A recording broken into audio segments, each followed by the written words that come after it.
मैं मां हूं, धरती मां। तपस्या का अर्थ है किसी उद्देश्य के लिए कष्ट सहना। तपस्या निज कल्याण का साधन है। तपस्या ईश्वर से स्वयं को जोड़ने का एक ढंग है। तपस्या जीवन और मन को स्वच्छ और पवित्र रखने की क्रिया है। तपस्या पूजा, आराधना, ईश्वर को धन्यवाद देने के ढंग हैं। परंतु यदि तपस्या का उद्देश्य किसी का विनाश चाहना हो, तब का लक्ष्य यह हो कि स्वयं को लाभ हो ना हो, पर दूसरे की हानि अवश्य हो, तो फिर तपस्या पर भी और उसके उद्देश्य पर भी प्रश्न चिन्ह लग जाता है। एक की तपस्या दूसरे का दुख बन जाए तो यह तपस्या का अपमान है। इसीलिए जब हिरण्यकशिपु ने ब्रह्मा की तपस्या केवल इस उद्देश्य से आरंभ की कि उसे श्री विष्णु से प्रतिशोध लेना है, तो मैं सोच में पड़ गई, क्या इस तपस्या से कोई लाभ होगा? परंतु अब जब हिरण्यकशिपु ने यह तपस्या आरंभ ही कर दी है, तो देखना यह है कि उसका तप क्या रंग लाता है। ओम ब्रह्मदेवाय नमः। ओम प्रजापतये नमः। ओम ब्रह्मदेवाय नमः। ओम प्रजापतये नमः। ओम ब्रह्मदेवाय नमः। ओम प्रजापतये नमः। ओम ब्रह्मदेवाय नमः। ओम प्रजापतये नमः। ओम ब्रह्मदेवाय नमः।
शिष्य।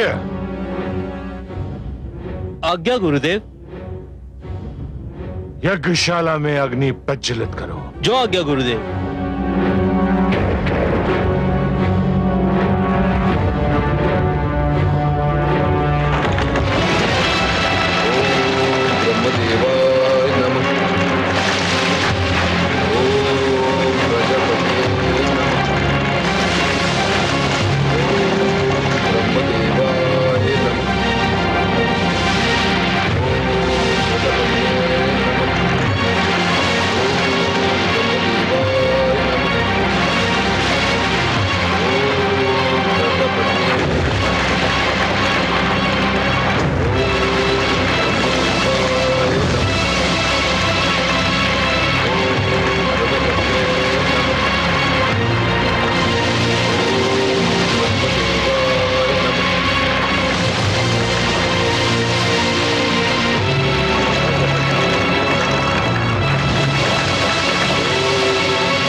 इस बार तुम्हारी एक ना चलेगी देवराज। मेरी शक्ति मेरे शिष्य की हर पल रक्षा करती रहेगी। तुम उसकी तपस्या कदापि भंग नहीं कर सकते, कदापि नहीं। कोई शक्ति कयाधु और उसके पुत्र की रक्षा कर रही है। अब तो एक ही उपाय रह गया है। हिरण्यकशिपु बच गया, पर उसका परिवार नहीं बचेगा। अर्थात ये कि उसकी पत्नी कयाधु पुत्र को जन्म देने वाली है। हम कयाधु पर प्रहार करेंगे, उसके पुत्र को समाप्त कर देंगे। ये समाचार सुनते ही हिरण्यकशिपु को अपनी तपस्या भंग करनी पड़ेगी। पर हे देवराज, उसकी पत्नी और पुत्र ने हमारा क्या बिगाड़ा है? उसका पुत्र तो अभी गर्भ में है, अभी उसका जन्म भी नहीं हुआ। समझने का प्रयत्न कीजिए वरुण देव, समझने का प्रयत्न कीजिए। वो जन्म लेगा तो अपने पिता की ही परंपरा को आगे बढ़ाएगा। जिस प्रकार हिरण्यकशिपु उन्मुक्त अनाचार, व्यभिचार और अत्याचार में अपने भ्राता हिरण्याक्ष को पीछे छोड़ गया, उसी प्रकार उसका यह पुत्र भी अपने पिता को पीछे छोड़ देगा। और हमें तो यूं भी हिरण्यकशिपु के पूरे वंश को समाप्त करना है। तो फिर देवराज, अब हमारे लिए क्या आदेश है? अग्निदेव, आप वहां पहुंचे जहां कयाधु है और उस पर ऐसा अग्नि बाण मारिए कि शिशु गर्भ में ही दम तोड़ दे। जाइए, इस कार्य में विलंब न हो। जो आगे देवराज।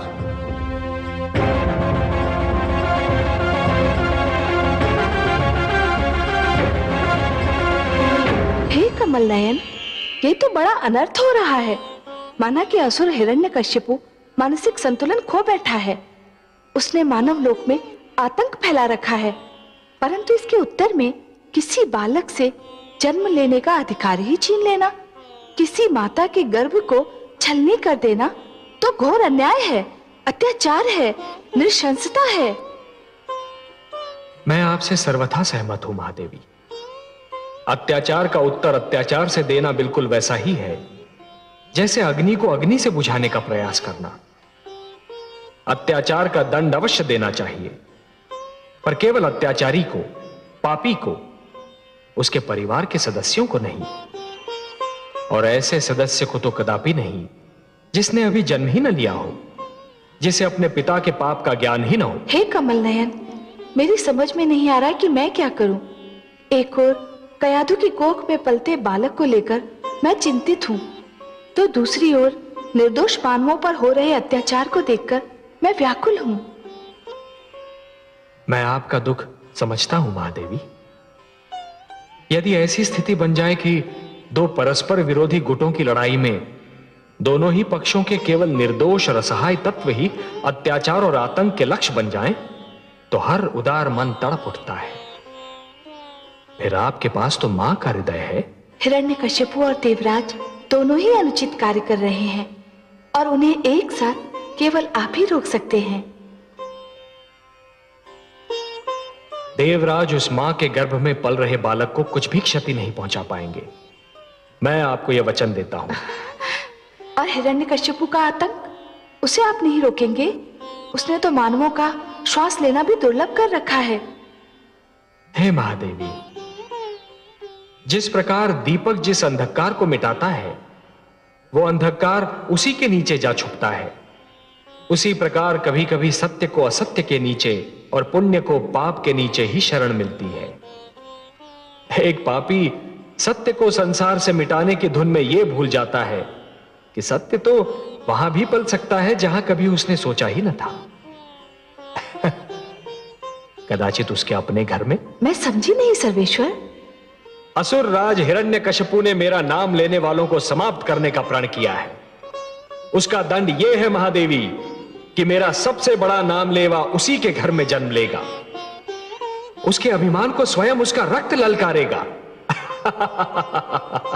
आप तो बस देखती जाइए महादेवी, उसी के बालक के रूप में एक ऐसी कहानी जन्म लेने वाली है जिसे संसार कदापि नहीं भूल पाएगा।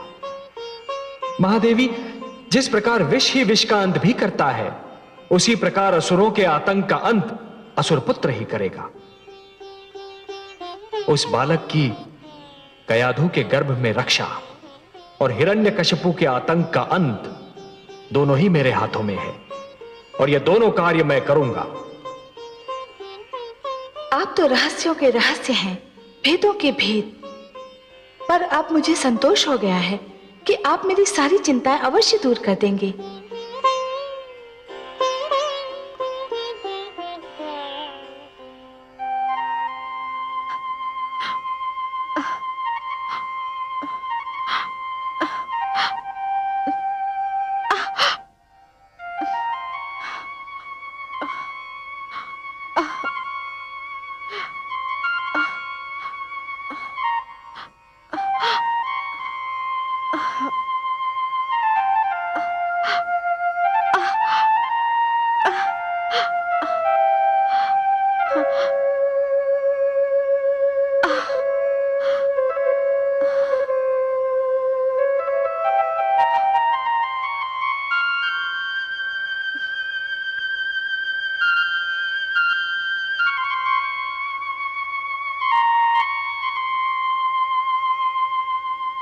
कैसी हो वधुरानी? मेरा मन बहुत घबरा रहा है माते। इन दिनों में बहुधा ऐसा ही होता है। मां बनने वाली हर स्त्री यही चाहती है कि ऐसे समय में उसका पति उसके पास हो, उसके साथ हो। परंतु माता, क्या असुरराज का मुझे इस अवस्था में छोड़कर जाना इतना आवश्यक था? क्या वे कुछ समय रुक नहीं सकते थे?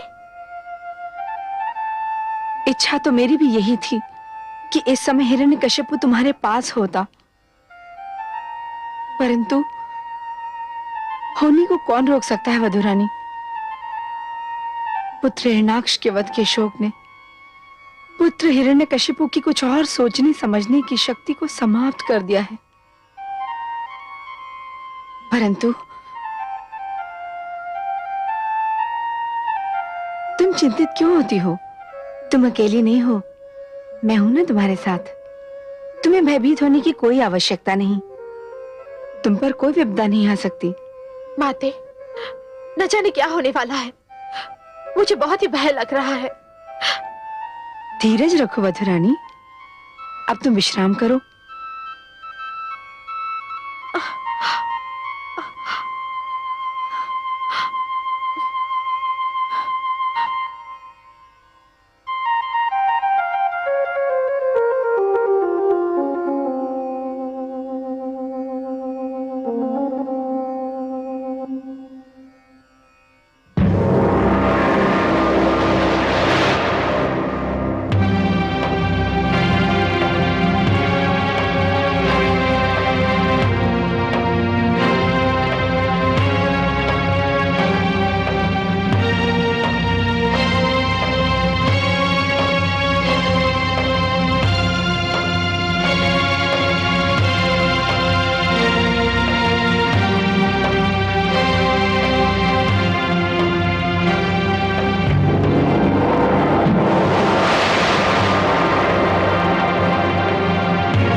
आप असफल हो गए और कयादू के गर्भ में पलते बालक का अंत नहीं हुआ, ये तो बड़ा शुभ समाचार है। हाँ देवराज, अब तो लगता है कि वो बालक जन्म लेकर ही रहेगा। नहीं नहीं अग्निदेव, भाग्यवश हिरण्यकशिपु की तपस्या अभी समाप्त नहीं हुई है। इससे पहले कि वो अपना तप समाप्त करे, हम असुरलोक पर आक्रमण कर देंगे और उस पर अधिकार कर लेंगे। तत्पश्चात कयादू को बंदी बना लेंगे। आइए मेरे साथ।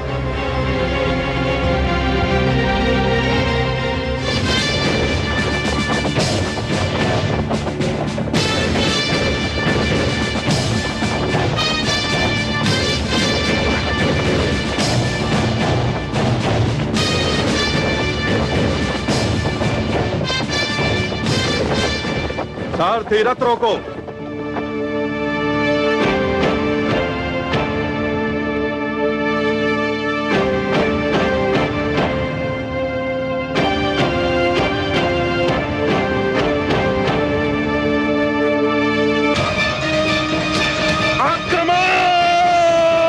आक्रमण करो।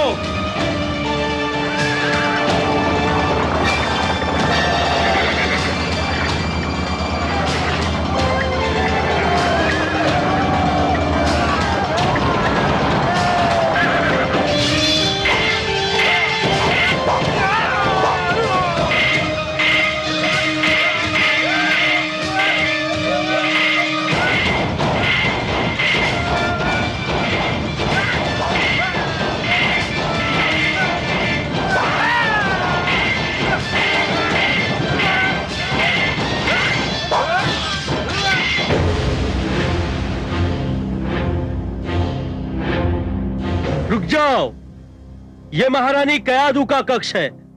बिना आज्ञा यहां कोई भी प्रवेश नहीं कर सकता।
हट जाओ मेरे सामने से सेनापति विडाल। नहीं देवराज, मेरे जीवित रहते आप महारानी कयादू के कक्ष में प्रवेश नहीं कर सकते। प्रवेश तो मैं करूंगा। अब यदि इसके लिए तुम्हारा जीवित न रहना आवश्यक है तो फिर ऐसा ही होगा, परंतु मेरा परामर्श मानो तो आत्महत्या मत करो। मुझे अंदर जाने दो। मैंने अपने महाराज हिरण्यकशिपु को वचन दिया है कि अपनी अंतिम सांस तक महारानी की रक्षा करूंगा, और वचन मैं निभाना भी जानता हूं।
सैनिकों,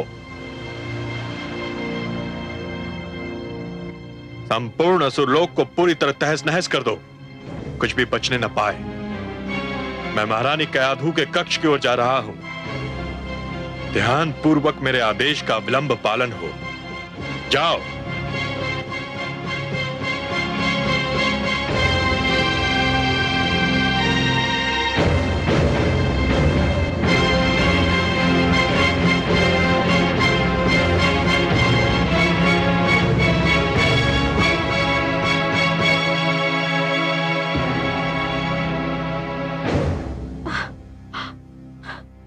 क्या है? क्या चाहते हैं आप देवराज? देवी, मेरी विनती है कि आप मेरे संग चली चलें। नहीं, मैं कहीं नहीं जा सकती। जानते नहीं, मैं मां बनने वाली हूं। जानता हूं देवी, इसीलिए तो कह रहा हूं कि आपको मेरे साथ देवलोक चलना होगा। नहीं, मैं अपने पति का घर छोड़कर नहीं जाऊंगी। मुझे मेरी स्थिति पर छोड़ दीजिए। देवी, मैं नहीं चाहता कि बल का प्रयोग करूं। आप मेरा अपहरण करेंगे देवराज? एक ऐसी नारी का अपहरण जिसके गर्भ में संतान पल रही है? यदि आप मेरी विनती को यही नाम देना चाहें तो मुझे कोई आपत्ति नहीं, पर चलना तो होगा आपको। मुझ पर दया करे देवराज, आप तो देवता है। यदि आप भी ऐसा दुष्कर्म करेंगे तो संसार का क्या होगा? मैं तुमको इसलिए ले जाना चाहता हूं कि तुम जिसको जन्म देने वाली हो वो भेड़िए का शिशु है। भेड़िए का शिशु भी भेड़िया होता है। चलो। नहीं, नहीं। चलो।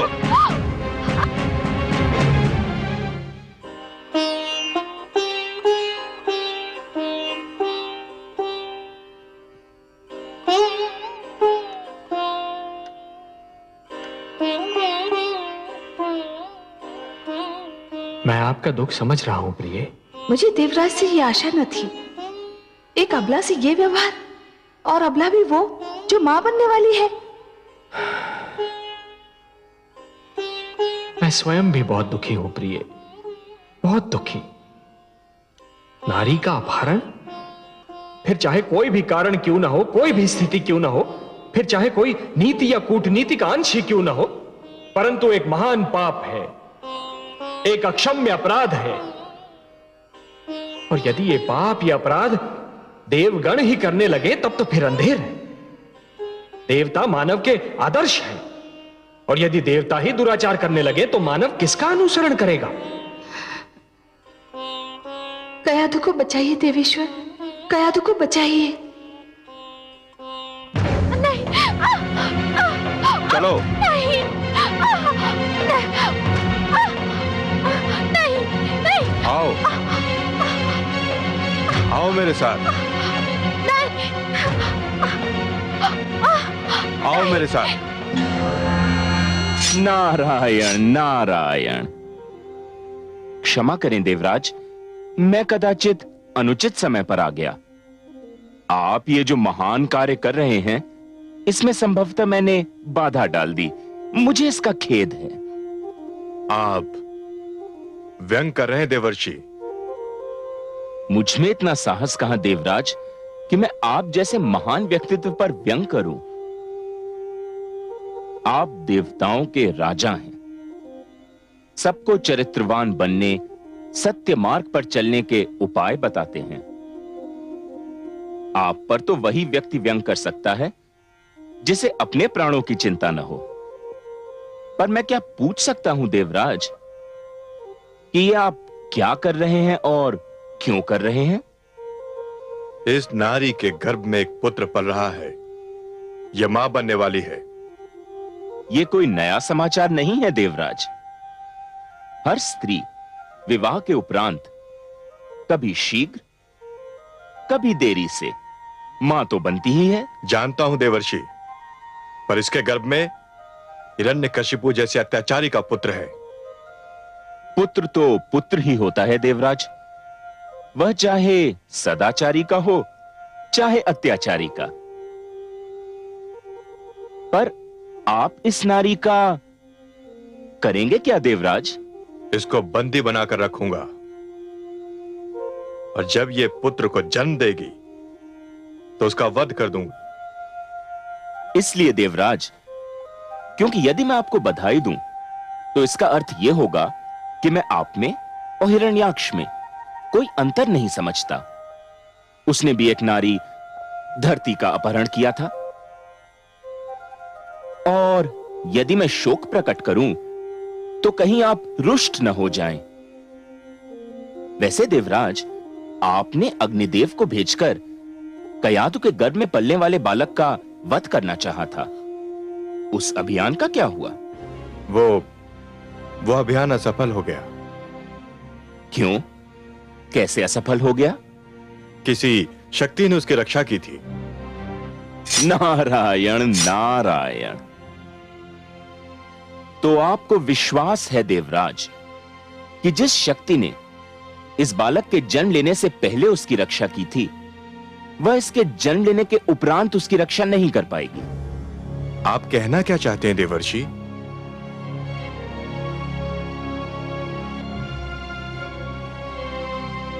कुछ नहीं, इतना ही कि जिस शक्ति ने अब तक इस बालक की रक्षा की, उस शक्ति का अवश्य कोई उद्देश्य रहा होगा।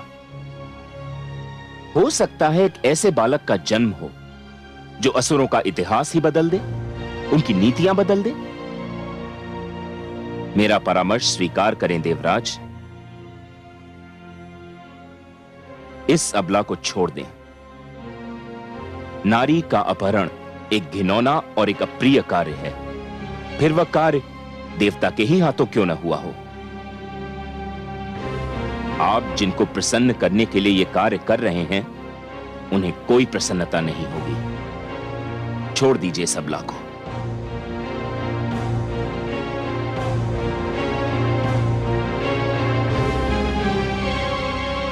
कदाचित आप ठीक कह रहे हैं देवर्षि।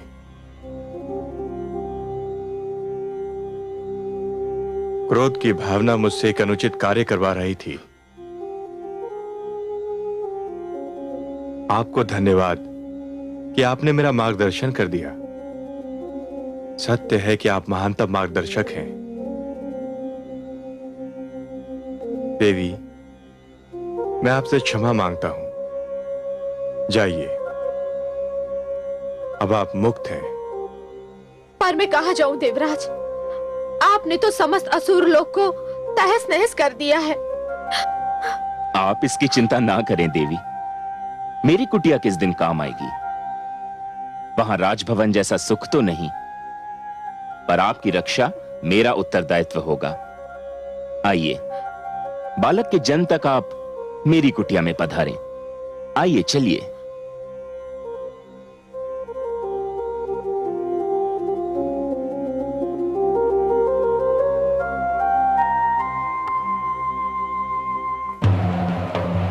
ओम ब्रह्मदेवाय नमः। ओम प्रजापते नमः। ओम ब्रह्मदेवाय नमः। ओम प्रजापते नमः।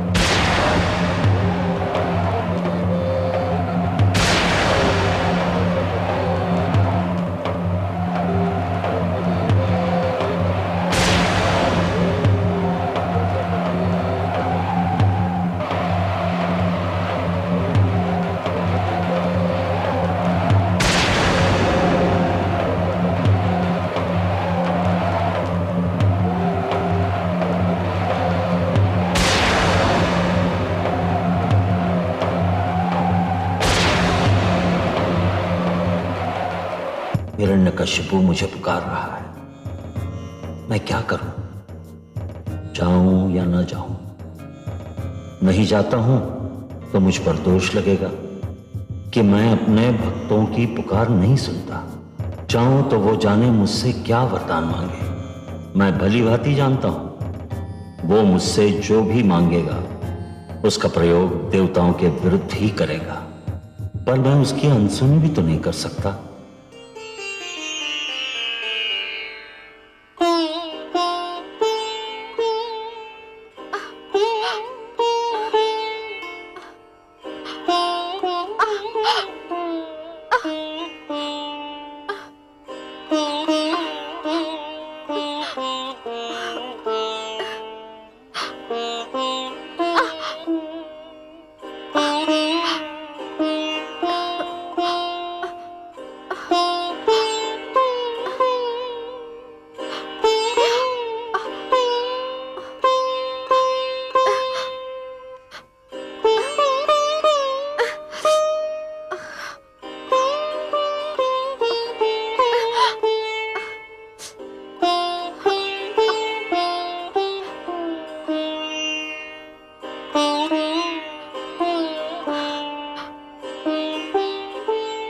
देवी,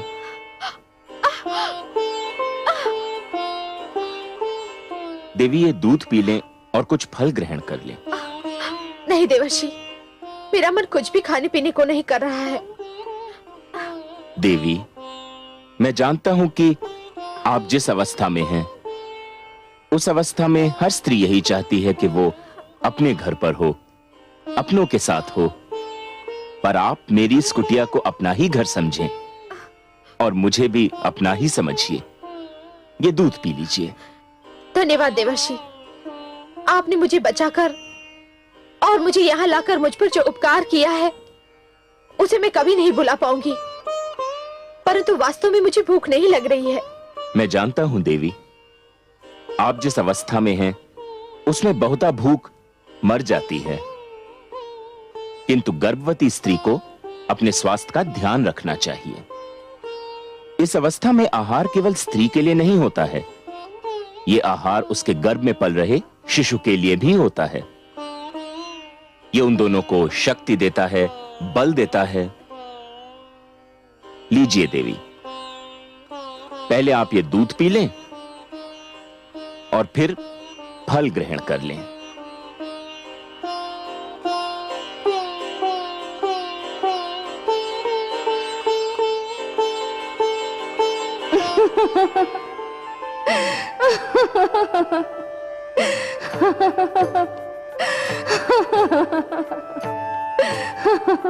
क्या हुआ महादेवी? हे कमल नयन, हमारे देवर्षि तो कयाधु को ऐसे समझा रहे हैं और उसकी इस प्रकार सेवा कर रहे हैं जैसे कि वो बहुत ही अनुभवी और जानकार व्यक्ति हो।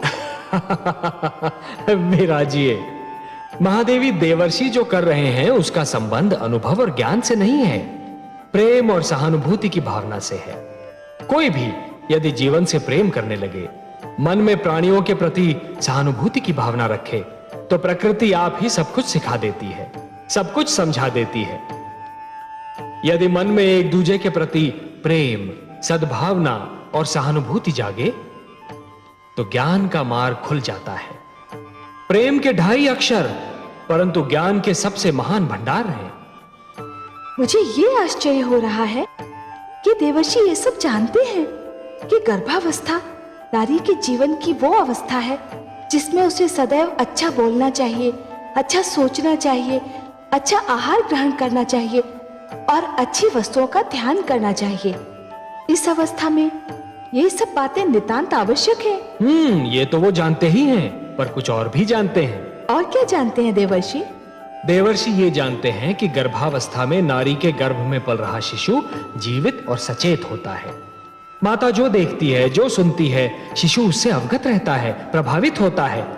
तभी तो देवर्षि उसे सुंदर सुंदर बातें कह रहे हैं। देखिए ना महादेवी, देवर्षि उसे क्या कह रहे हैं। मैंने बालक ध्रुव को समझाने की बहुत चेष्टा करी, किंतु वह भी नारायण के दर्शन का हठ करता रहा और वह दर्शन करके ही माना। आप तो बड़ी मनमोहक बातें करते हैं देवर्षि। देवी, माता लक्ष्मी भी यही कहती हैं कि मैं बड़ा बातूनी हूं, किंतु आपसे अपनी सबसे मनमोहक बात तो मैंने अभी तक नहीं कही। सुनिएगा। अवश्य सुनूंगी।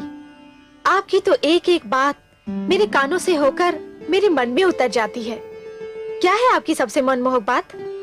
देवी, अपनी बात जो मुझे सबसे मनमोहक, सबसे प्रिय और सबसे सुंदर लगती है, वो है बस ये 4 शब्द। ओम नमो भगवते वासुदेवाय। ओम नमो भगवते वासुदेवाय। ओम नमो भगवते वासुदेवाय। ओम नमो भगवते वासुदेवाय। ओम नमो भगवते वासुदेवाय। ओम नमो भगवते वासुदेवाय। विष्णु नाम ले गर्भ में कितनी ऊंची बात, होनहार विरवान के होत चीकने पात।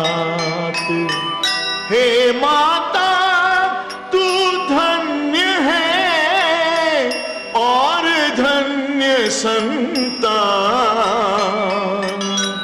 आएगा संसार में कोई व्यक्ति महान, कोई व्यक्ति महान। जो सुनेगा ये पुराण पाएगा सुख और